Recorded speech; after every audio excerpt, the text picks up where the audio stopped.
In shifting or really competitive markets, it can be tempting to wait. But I will tell you that my clients who are real estate investors and my clients who are business owners have one thing in common. They don't wait. Instead of waiting, they find opportunities or they create them. And in this video, I'm going to tell you what I've learned through working with those type of clients and during my 10 years as a realtor. Because the truth is that you can get a deal in almost any market if you know what to look for and you're willing to take the risk. These are the 4 tips I have on how to find an opportunity, a deal, whatever you want to call it, in any real estate market. Number 1, see potential. And this is probably the biggest tip. Most people want a move-in ready home, which is why the homes that are updated and staged well sell the quickest and for the most money. So the obvious answer is to steer away from those. Look for the ones that need a little bit of work. The less obvious is look for the ones with bad photos. Bad photos sometimes are just that. Sometimes they don't mean that the home itself is actually that cringeworthy. And I've had this happen to multiple clients where we've kind of like dragged them into showings and then we get them into a house. One time it was because literally it was the house next door to another house I was showing, so it was really easy to get them into that. You're like, it's just right here, let's just go. And that ended up being the house they bought, and they've done this beautiful remodel to it, and now it's way nicer than the home next door that they were originally considering looking at. So it's a matter of being willing to see past some of the things that are marketed online. Because the truth is the deals exist in the homes that are poorly marketed. And how do you find those? You're really clear on what you're looking for. This is tip number 2.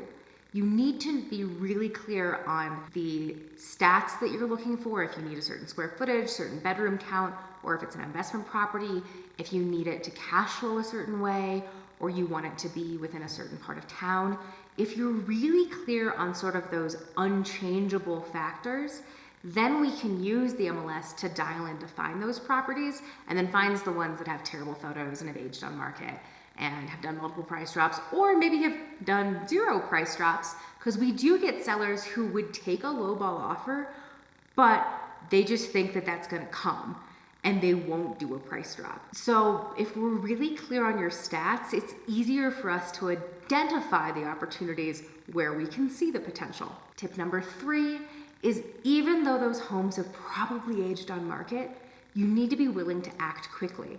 The number of times that I've had a buyer either lose out because we were doing due diligence before putting in an offer, which we've learned from, and now we can bury that in your inspection contingency, or we can write it in as a specific contingency if there's things we want to research. We want to get an offer in as soon as possible. I've also had it happen the other way. Just last month, I got my buyer an offer that was $100,000 under list only 3 days after it went on market, because the sellers were doing a 1031 exchange and were really antsy, and they signed the counteroffer after we were going through negotiations with the seller 5 minutes before another offer came in that was higher than ours. So even though it seems like a home nobody else wants, we need to treat it as if somebody could be right on your heels no matter what. Because the most disappointing thing is to find an opportunity and then have someone swoop in and get it out from under us. And the last tip I have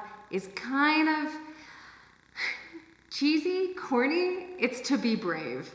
The truth is that, like, if you want to find those deals, you're going after homes that other people don't want, because that's how you find the deal, because that's how this all works. If there's demand for it, it's going to sell for a high price. If there's not demand, it's not. So you have to have faith that you can make that home desirable in the future, whether it's through better marketing or remodeling, or getting better, if it's an investment property, getting better tenants so it cash flows better. You have to have faith that you're going to be able to turn this home into something that is marketable.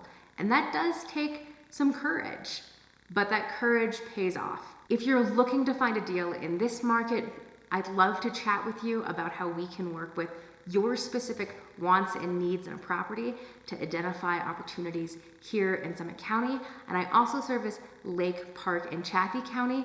And if you ask me, on a whole, I think Park County is a great opportunity because it's right over the hill from Summit, and buyers haven't been buying there at the same pace that they are in Summit just yet. My name is Betsy and I'm a realtor here in Breckenridge, Colorado. And like I said, I service about an hour radius around Breckenridge, so I would love to help you find your Colorado mountain property.